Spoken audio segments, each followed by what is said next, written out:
So guys, we're back. Hatujafanya review almost kama miezi miwili, nafikiri miwili na kwenda mitatu, lakini kidogo mambo yalikuwa ni mengi. Tulikuwa tuna festival, tulikuwa tuna black and white, safari zilikuwa ni nyingi sana. Lakini tukasema you know what? Sio mbaya. Siku moja tukafanya nini? Tukazungumzia kitu kilichokuwa kinatuweka mjini, ambacho bado kinatuweka mjini mpaka leo. Sasa leo nataka tuizungumzie RAV4. Sawa?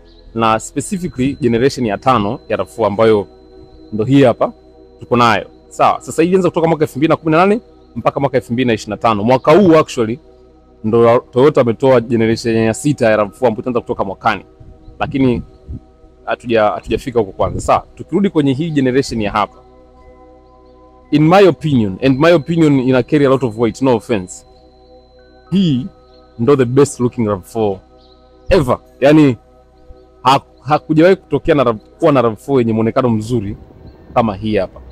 Tangu zilivyoanza kutengeneza mwaka 1994 haijawahi kutokea. And I can prove it. Sawa, kwa sababu gani? Tuangalie kitu kimoja. Generation ya kwanza ilivyotoka ya ile miaka ya 90, sawa? Ile ambazo sisi tunaziita RAV4 Masawe tunaziita, si ndio? To be fair, vile vigari mimi mpaka mwenye dakika hii bado navipenda. Yani in terms of muonekano, vina muonekano fulani ambao ni mzuri. Lakini I genuinely believe kwamba zile gari zilituvizia. Yani sisi kuzipenda zile gari ni outcome ya kwamba zilitoka wakati sisi tulikuwa bado wadogo. Kwa vilikuwa ni vigari fulani ambao tumeanza kuviona wakati bado wadogo. Kwa tukaanza kufall in love na vile vigari. Kama watu wa Land Rover ilivyokuwa na Land Rover zao. So it's the same thing na watu wengi ambao tunazipenda zile RAV4 kwa sababu tunaanza kuziona zamani.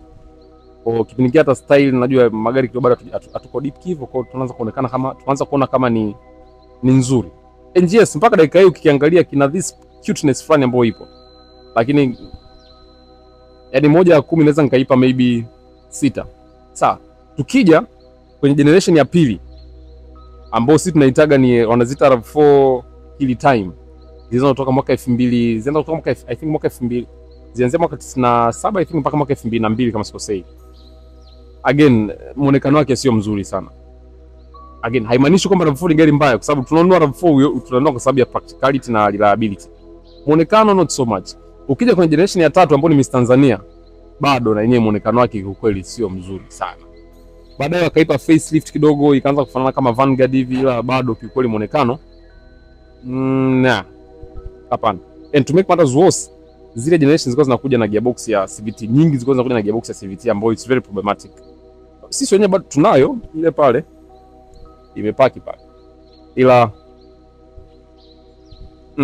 yani tulinunua kwa sababu tu ya hivyo. It's practical, it's reliable. Ukitaka ifanye kitu fani itafanya kitu, lakini in terms of muonekano zero. Tukija kwenye generation ya ngapi? Ya 4 zile ambazo TRA wamenunua serikalini, zimenunulia nyingi kikweli, zimekaa kama mkuki mbele hivi. Hamna kitu. Yani azivuti, wewe mwenyewe unajua kwamba azivuti. Au nadanganya. Yaani ukiangalia gari kama mkuki mwanangu, sawa. Mimi nataka gari kama mkuki ili ngundue nini? I make sense. Sawa. Lakini ile generation ya 4 ili introduce a very interesting concept kwenye RAV4 ambayo ilikuwa ni hybrid. Sababu sasa wakaanza walikuwa wameshaanza kuiperfect niseme hybrid technology, kwa wakaanza kuzioffer kwa mass production kwenye gari zao kama RAV4. Sasa tukiachana na ile generation ya 4, tukija kwenye generation ya 5, sawa, ambayo ndo hii hapa, kiukweli aka kagari ni kazuri bana, na uzuri wake unakuja ni jinsi kalivyokaa. Yani sio kubwa sana, sio dogo sana, just somewhere katikati hapa. Yani ukianza kuangalia size yake sasa hivi inakimbizana na Harrier in terms of size. So you can tell kwamba imekuwa kubwa. Hata wheelbase yenyewe imeongezeka kufanisha na generation za nyuma. Sawa. Lakini most important ni kwamba kuna this design language ambayo Toyota wameanza kuwa nayo sasa hivi kwenye gari zao nyingi. Ukianza kuangalia huko mbele kuna this masculine look fulani hivi ambayo yani it's commanding. Yani hii gari imekaa in a way ambayo mimi kama mwanaume naweza nikaa nayo, lakini pia hata nikitaka kuimodify, kuiwekea some aftermarket kits kama tairi kubwa nini, inakubali, yani inakuwa na muonekano fulani ambao unakuwa ni much more masculine. Yani kitu ambacho ni very very essential zaidi kwenye magari. Hata wengi mnapotezeaga hiyo swala, lakini ni essential zaidi. Gari linatakiwa liweze kupimpika. Yani hata mtu kilipimp ukitaka kulimodify linakubali. Hii platform inafanya hivyo. Sawa? Na tukirudi kwenye swali langu kwenye point yangu ya mwanzo nilikwambia kwamba this is the best looking RAV4 ever. And I told you kwamba I can prove it. Njoo tuangalie mauzo yake. Sawa? Sababu huwezi amini hii gari kabla tujafika huko, ngoja twende back. Sawa? Generation ya kwanza zilivyotoka waliuza 1.3 million units worldwide. Generation ya pili ilikuwa 1.5 million units. Generation ya tatu ambazo ni Miss Tanzania it was I think 1.8 million units dunia nzima. Throughout this generation. Sawa? Generation ya ngapi ya 4 ile ambazo ndo zimenunuliwa nyingi na serikali waliuza units kuanzia milioni 3 mpaka milioni 4. Which apparently it was the ugliest, lakini bado watu wakanunua. Ila hii generation ya 5 mpaka dakika hii zimeuza units milioni 6 worldwide. Na hii gari mwaka 2021 ndio hilo itoa Toyota Corolla as the best selling car in the world. Ilitolewa na RAV4 hii hapa. Checkmate. Sasa kama mnabisha watu milioni 6 wote wamesema kwamba wameipenda hii gari, unaona hii gari itakuwa muonekano mbaya au hii gari itakuwa mbaya? Sasa nimeongea vitu vingi kichizi. Sawa? Just trying to make a point. Lakini tukija kwenye hii generation in particular, sawa, ambayo inatoka mwaka 2018 mpaka mwaka 2025, kulikuwa kuna option ya engines za petroli, diesel kulikuwa hakuna. Sawa? And the reason kulikuwa hakuna option ya diesel kwa sababu kulikuwa kuna introduction ya hybrid powertrains kwenye hii generation. Na ninaposema hybrid powertrains tulikuwa tunamaanisha kulikuwa kuna hybrid version mbili. Kulikuwa kuna plug-in hybrid, afu kuna ambayo inakuwa ni electric motor pamoja na na engine zinafanya kazi in synchronize kwa pamoja. Sawa? Sio ile kwamba unaweza kupata electric. Kwa sababu uzuri wa plug-in hybrid ni kwamba ulikuwa unaweza kaenda ukatembea on full EV mode peke yake mpaka kilomita 68. Sawa? Sasa tukija kwenye engines options ambazo zilikuwa ziko available kwenye hii generation, kulikuwa kuna engine options mbili. Sawa? Kulikuwa kuna NCCF 2500 na CCF 2. Sawa? Kwa mtu ukitaka yenye nguvu lakini utaki complications, itabidi uchukue yenye CCF 2500. Ila ukitaka yenye nguvu na complications, itabidi uchukue plug-in hybrid ambayo inakuja na horsepower almost karibia 300. Lakini again the downside ni kwamba kuna battery, kuna electronics ziko kibao ambazo itabidi fine kuzimaintain, lakini it was powerful, very powerful.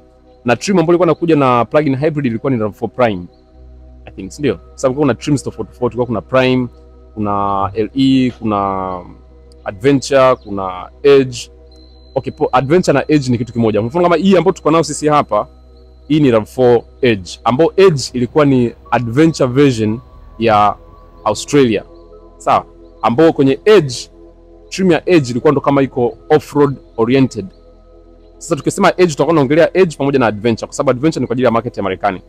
Sasa hizi ndo zilikuwa zinakuja kidogo na spec ambazo ni kwa ajili ya off-road. Ndio maana unakuja kuona kama kuna hizi mafenda ya plastiki yamewekwa huku, umeona huku chini wamewekea plastiki kwa sababu ya kwamba in case ukaingia sehemu ambayo ina mashimo na usidamage ile bumper, unapiga unapiga plastiki. Sawa?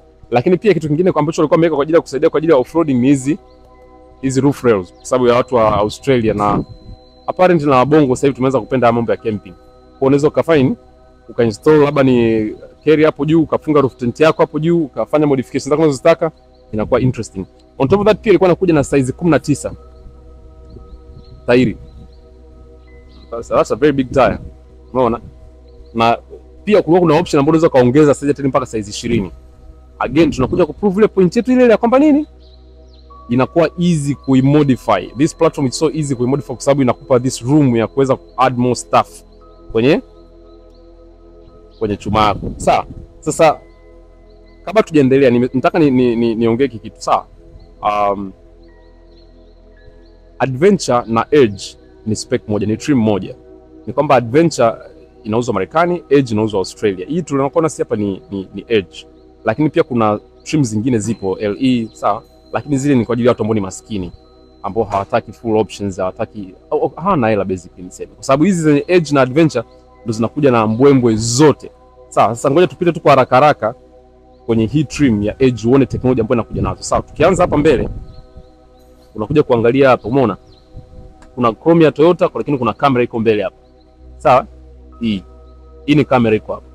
kwa ajili ya kusaidia kwenye nini, unapokuwa kwa sababu kuna safety features ambazo zimewekwa kwenye gari kama ile pre collision, unataka kugonga kitu na kwenda kwa alert na kupata notifications, ndio. Lakini pia hata 360 camera pia unaweza ikawa iko na nini. Sasa ukija huku unakutana na hizi sensor. Unaona hizi kuna proximity sensor ziko huku, nyingine ipo huku. Sawa? Unyama unakuwa ni mwingi. Hatujamaliza. Ukija pembeni hapa, umeona? Kuna kamera iko chini ya kwenye side mirror huko. Kuna kamera na pia kuna sensor. Sawa? Hiyo yote ni kwa ajili ya kuhakikisha kwamba unapokuwa unaenda kama ni off road au ni wapi, au unakuwa unapita kwenye barabara ambazo kidogo ni korofi, macho yote yanakuwa yako vizuri. Yaani gari yako inakuwa inaona hivyo vitu vyote. Sawa? Tukija huku nyuma pia unakuja kutoka kwamba kuna kamera nyingine iko hapa. Hii kwa ajili ya reverse, lakini pia overall inakuwa inatengeneza ile network ya 360 degree camera. Ukiangalia hapa kuna neno lako la edge ambalo limekaa liko juu hapo vizuri kabisa. Hapa chini kuna hizo proximity sensor, kuna rear fog lights zako ziko nyuma hapo. Kuna dual exhaust zimekaa zako hapo chini umemaliza. Alafu kuna this new lights ambazo zimekaa huko sasa hivi, design mpya. Again it's kind of interesting. Pia ukija kwenye side mirror ya pili pia huko unakuja unakuta kuna kamera nyingine iko hapa. Unakuwa fine, unakuwa umemaliza. Sasa gari zingine zinakuwa na kamera, either ni kamera kwenye side mirror moja au inakuwa haina kamera kabisa, ambayo it proves kwamba wewe huna hela, unaendesha gari ambayo kidogo ni ya trim ya chini. Sawa, spec ambayo ni ya chini kabisa. Sasa utagundua kwamba hapa ilikuwa inakuja na tone kama mbili za rangi. Two tone. Sema, si ndio? Kuna black, kuna hii. Na specifically zilikuwa zimechaguliwa hizi rangi kwa sababu ni rangi ambazo niseme ziko versatile, kwamba hata ikichafuka haionekani kama imechafuka sana, kwa sababu ni gari ambazo zitakuwa zinategemewa ziende kwenye sehemu ambazo ni korofi, sehemu ambazo zina changamoto. Kwa hiyo hata rangi zinazochagua ni rangi ambazo zinaficha uchafu, which is something ambayo I think Toyota they should be proud of. Sawa. Sasa hii nilikuwa nakupa option ya nilikuwa nakuonyesha features ambazo Edge inakuja nayo. Sawa. Lakini engine ambayo ipo kwenye hii gari, like I said, kuna option ya engines mbili. Kuna CCF 2500 na CCF 200. Ya CCF 2500 ndo nzuri kwa sababu cha kwanza ina nguvu, pili ilikuwa inakuja na gearbox ya automatic ambayo ni ya direct shift. Sasa again, yani mimi nipende kuwashukuru sana Toyota kwa kusikia kilio chetu. CVTs are shit. Umeona? And we've been saying that for years. Lakini kila kampuni ina double down kwa CVT, lakini CVTs are shit. The fact kwamba RAV4 wameweza ku stay true kwamba kwenye engine ambayo the most powerful engines inakuja na gearbox ambayo ni automatic na 8 speed, it's good, consumption yake ni nzuri sana, torque ipo ya kutosha. Umeona? It's good for adventure kwa sababu again sio CVT, kwa unaweza kaipeleka porini, unaweza ukaifanyia modifications bila kuwaza kwamba una put so much stress kwenye transmission. Sawa. Sasa that being said, imaanisha kwamba options za CVT hazipo kwenye ile ambayo ni hybrid yenye engine ya CC 2500 inakuwa na electric motor, inakuja na ECVT. Lakini again, sasa ukishakuwa na hybrid, kiukweli ECVT looks like the best and the easiest and the cheapest alternative to have. Kwa hiyo kwa watu ambao pia wanataka extreme low fuel consumption, unaweza kupata ambayo inakuja na engine ya 2.5 ambayo ni kodi yake ni ngapi tena, ni A25A FXS, ndio AFXS, ambayo inakuwa na horsepower kama 219. Consumption yake mafuta ni ndogo kichizi, ile pale lita 6 unakwenda kilomita 100. Kwa hiyo kwa watu ambao mko fuel sensitive, you can get the hybrid version. Sawa. However, tukija kudiscuss baadaye vitu vitano ambavyo sisi hatujapendeza kwenye hii generation ya RAV4, tutawaambia kwa nini kununua ambao ni hybrid version ni kujichezea. Sawa. Ukiachana na hybrid version, pia tumesema kuna plug-in hybrid. Sawa. Ambao plug-in hybrid yenyewe ndio hivyo, inakuwa kuna massive batteries ambazo unaweza kuicharge nyumbani na nini. Stuffs for nerds ndio wanakuwa na plug-in hybrid. Watu watamaindi. Anyway, it's a good alternative, it's very powerful. lakini pia hata kwenye consumption yenyewe ina consumption ambayo ni nzuri sana. However, ukinunua ambao ni plug-in hybrid, in terms of maintenance iko juu, yani hiyo haiepukiki. Kwa hiyo itabidi kidogo uwe na moyo ambao ni mwepesi, kwamba invoice ushtuki. Sawa. Ila kwa sisi ambao tuko Tanzania wanyonge, mimi kama wewe, mimi na wewe na ndugu yako, watu ambao hela zetu sisi ni za kudunduliza, tunaishi kwa paycheck to paycheck, hii sio alternative mbaya sana. Kuna option pia ya 2.0. Kana hapa option ya 2.0 ni NCCF 1990. Sawa, it you good inakupa kwa consumption ambayo ni kazuri kidogo, lakini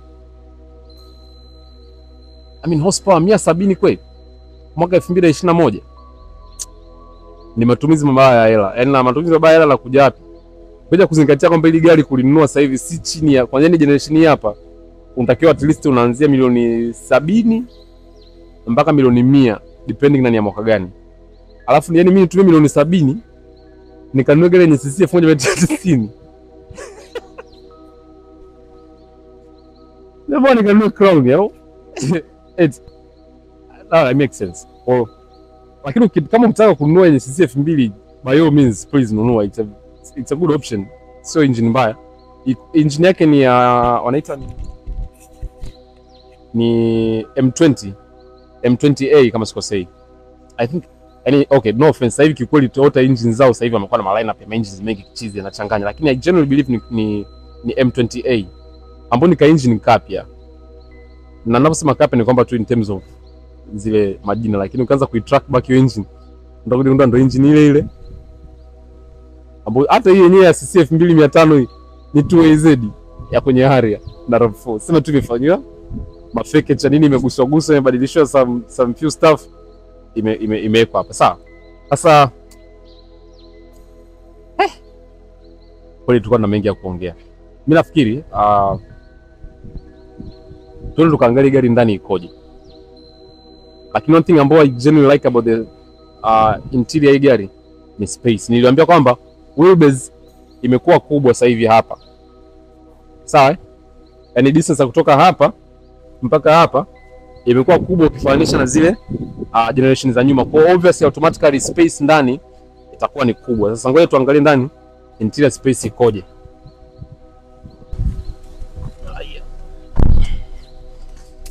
Haya sasa kiukweli mimi ngoja niwaambie ukweli. Sawa. The first time Toyota ilikuwa ni kwenye Geneva Motor Show ndo walifanya launch hii gari for the first time. Sawa. Mimi nilivyoliona, I swear to God, I knew kabisa kwamba sasa hivi Toyota wanakoelekea ni kuzuri in terms of design, kuanzia nje na hata ndani. Kwa sababu the minute nimekaa hapa unakuja kukutana na ile scenario ambayo tulikuwa tunapea kila siku kwamba ukaa kwenye gari wazee unatakiwa ukae juu. It's very important ukakaa, especially kwenye hizo gari ambazo sio performance car, ni gari za kwa ajili ya community za kawaida. It's very important ukakaa juu, ukawa na visibility ambayo ni nzuri. Hasa angalia jinsi mimi nilivyokaa hapa sasa hivi. Toyota ilichofanya ni kwamba hii seat wamenyanyua juu kidogo compare na generation ya nyuma, alafu dashboard imeshushwa chini. Hii dashboard nzima imeshushwa chini. Kwa hiyo mimi nakuwa na view fulani ambayo ni very very niseme commanding. Yaani hata hizi pila hizi hazikuzibi sana. Nimependa kwa sababu wamefanya kitu kama ambacho kwenye Subaru walifanya, Subaru Forester zile SJ. Kuhakikisha kwamba hizi mirror inakuwa iko extended na hii side mirror inavutwa mbele ili kwa ajili ya zile blind spot. Unapokuwa unakata kona hii inakuwa haikuzibi unapokuwa unakata kona. That's very important. Sawa, hiyo ni kitu cha kwanza ambacho uta note ukiingia ndani. Kitu kingine ambacho uta notice ni kwamba material ambayo imetumika kwenye hizi Edge na Adventure ni very high quality. Sawa. Mfano, angalia hizi dials hizi. Hizi dials za AC zimewekewa raba. Kuna raba feel hii, unaifeel kama ni raba kabisa actually. Sawa. Huku kote huku. Hii ni raba hii. Umeona? Hii yote hii ni raba hii. Imewekwa. Umeona hizi? Hii iko soft. Hizi stitching. Umeona hizi hii dude huku chini ili yote ni raba hii. And the reason imewekwa hivi ni kwa sababu again Toyota wanajaribu kupush hizi gari zianze kutumika kwa ajili ya off road, yani like watu waweze ku outdoor living, si ndio? Na kwa outdoor living kuna vitu vingi, kuna maji kumwagika, kuna mtu unashika knobs hivi na maji mikononi. So raba inakuwa ni rahisi hata pia kuja kufanya kufuta. So that's a really good touch ambayo nimeipenda. Na hivi ni vitu ambavyo ni observable, yani ukiingia tu kwenye gari unaviona. Kitu kingine ndio unajua kwamba Toyota ame double down. Ukiangalia hii screen yako mbele hapa, unakuja maandiko kama nini? JBL. Sasa wazee wa muziki mtajua kabisa kwamba muziki wa JBL babu sio muziki wa kitoto, sio muziki wa kitoto. Afu isitoshe kwenye RAV4. RAV4 jamani, kweli was it necessary?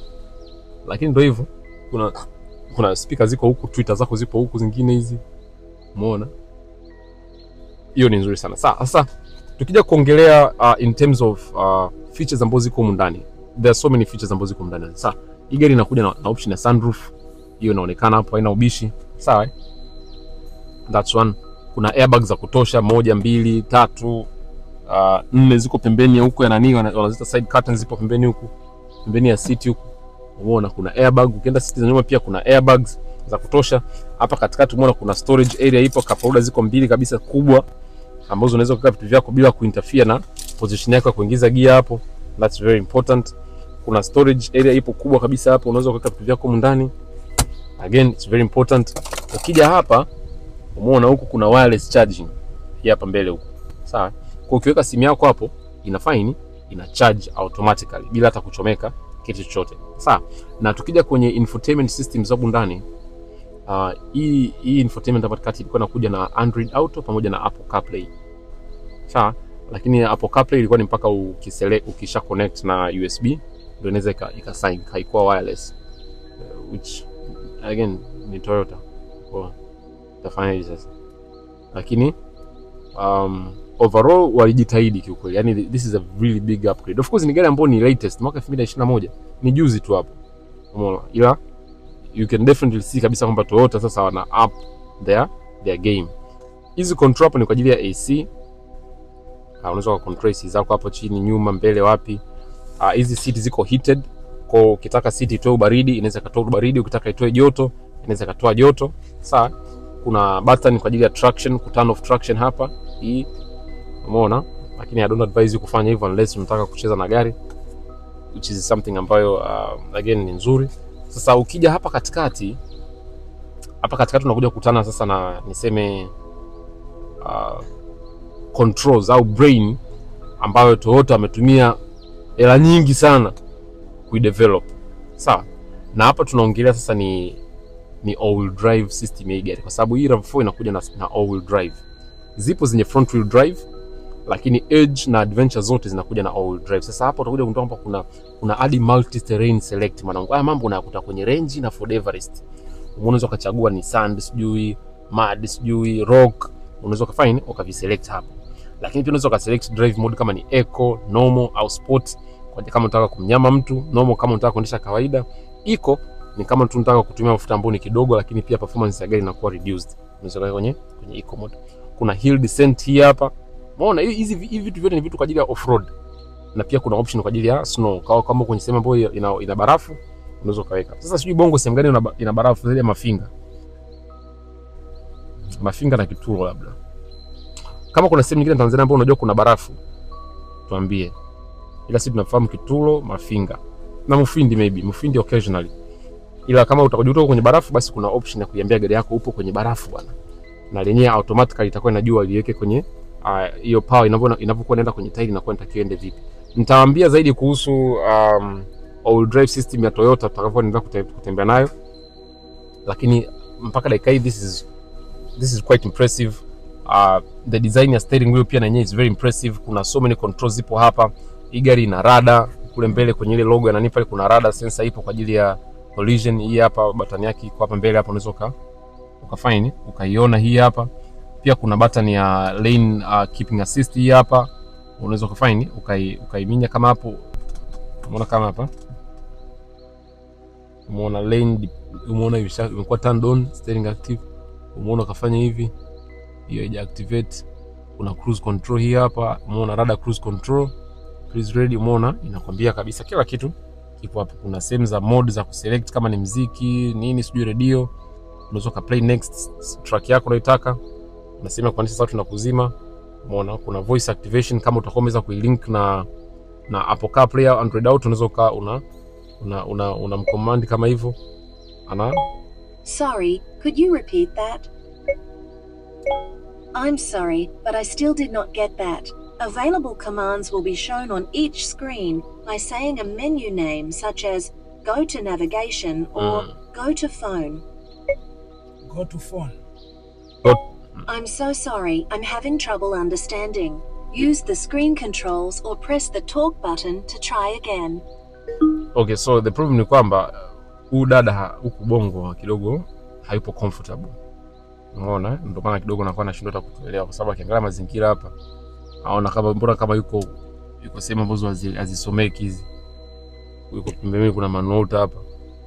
Ndio maana kidogo nakataa, lakini bottom line ni kwamba the car and the technology ambayo wamejaribu kuweka kwenye gari ni quite it's good, sio mbaya. Yani vitu ni vingi lakini the technology is there, it's good. Sasa nataka nionyeshe tu seat za nyuma alafu then tunaona kama hivi hapa naweza nikaishusha seat hivi. Nataka nionyeshe seat za nyuma alafu then twende for a ride. Na sisi safari yetu leo tunatakiwa twende Kinyerezi. Kwa tutaenda na gari Kinyerezi, then tukifika Kinyerezi tunataka kwenda kujifunza jinsi ya kuendesha lori Scania. Kwa hiyo mtaungana na sisi pia kwenye episode nyingine siku nyingine tutakapokuwa tunaonyesha jinsi tunavyoelekezwa namna ya kutumia kuendesha Scania.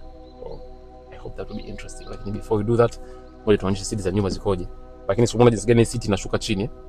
That means hata kama ni mtu ni mrefu kama nani Yohana si unakwenda kuna nani? Yohana hii gari ndakufai. Mbona kwa sababu umesiti ukishuka chini unaona uko na headroom ya kutosha. Kujue. That's very important. Lakini pia kama ni mfupi unaweza kufanya nini? Okay, nyanyua kama hivi. Unaona inapanda. Alafu pia ina options nyingi sana huku za control lumbar support nani yako hapa. Unaona? Hii hapa naona inarudi ndani kama hivi. Unaona? Unataka kuipandisha juu. Unaona kama hivi. Inaweza kukumpatia pia kama unataka ikubane zaidi ili usiweze kuslide pembeni hivi, you can do that. Sasa hivi hii ni RAV4. Tunatoka mbali sana. Kweli sana. Toka RAV4 Masai.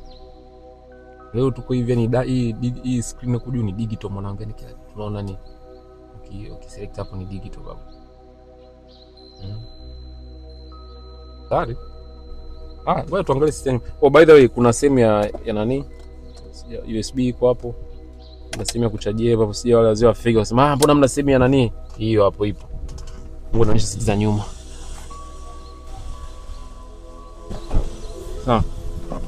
Sasa kitu nilichokuwa nimemwambia muda ule utakuja kukiona ukikaa. Niambia kwamba gari wheelbase imeongezeka. And you can see hii kiti mimi sijakisogeza nilivyokuwa nimekaa hapa ndo hapo kimekaa, lakini you can see how much space ipo kwenye miguu yangu huko mbele. Kuna so much legroom. Sawa. Yaani nakaa hapa vizuri kabisa, alafu pia hii bench imeextend umbali mrefu ambao unanipa mimi pia support ya miguu yangu. However, kipo chini kidogo ukifananisha na cha kwenye Harrier Anaconda. Harrier Anaconda kidogo kipo juu. Lakini kipo chini kidogo. Lakini sio mbaya. Again, you get to sit miguu inadumbukia ndani hivi, which sio mbaya. Umeona? Unapata armrest yako nzuri hapa na cup holder zako mbili na kuwepo hapo, which again sio mbaya. And I think hii gari seat za nyuma ziko heated. Kwa sababu unaona kuna hizi vidoti hivi, ila we'll confirm that. Lakini pia kuna vents za AC ziko hapa mbili. Kuna sehemu za kuchajia hizi USB port ziko chini hapa mbili. Umeona? Again, this is very useful stuff. Kitu kingine ambacho kama notice, huu upande hamna sehemu ya huku ipo, huku hamna. I don't know ilikuwa ni idea nani, ila hivyo. Na kitu kingine pia hizi seat huwezi kuzisogeza mbele wala kuzirudisha nyuma, ziko fixed. Kwa hapa ni hapa mzee. Labda at best kama hivi utailaza tu kidogo basi. Lakini hailali zaidi hapo, which this could be a bit of a disadvantage. Ila legroom ya kutosha ipo. Nilikuwa nataka niangalie namna kama hizi seat za nyuma zinaweza zikawa heated. So seat za nyuma haziko heated, ni mbele peke yake, huku nyuma nothing. Sawa, ila ngoja tuangalie buti na lenyewe ina size kiasi gani, sababu ndio vitu ambavyo vya msingi. Sawa, sasa mimi yani gari nyingi sasa hivi hizi compact SUVs nyingi buti zake ni electronic, yani unafunguka na umeme lenyewe, ila RAV4 ndugu yangu inachukua muda. Hebu tuhesabu, si ndio? 1 2 3 4 5 6 6 seconds kufunguka tu, ila you can see kabisa kwamba buti lipo la kutosha. Buti ni kubwa, mziki mpaka huko nyuma upo. Ukifungua chini hapa unakutana na spare tire yako. Mambo ya sijui ya run flat nini Australia mambo hawataki. Mimi na spare tire nika cruise kwenye Outback. Sawa, this is very impressive. Sawa, hasa nimetumia sekunde 6 kufungua. Ngoja tufunge tuende, tumia sekunde ngapi? 1 2 3 4 5 6 7 8 9. Ndiko bado ndo lock. Sawa, sasa tumeongea mengi sana, ila let's go for a ride, alafu tuangalie how it performs, si ndio? Cheers.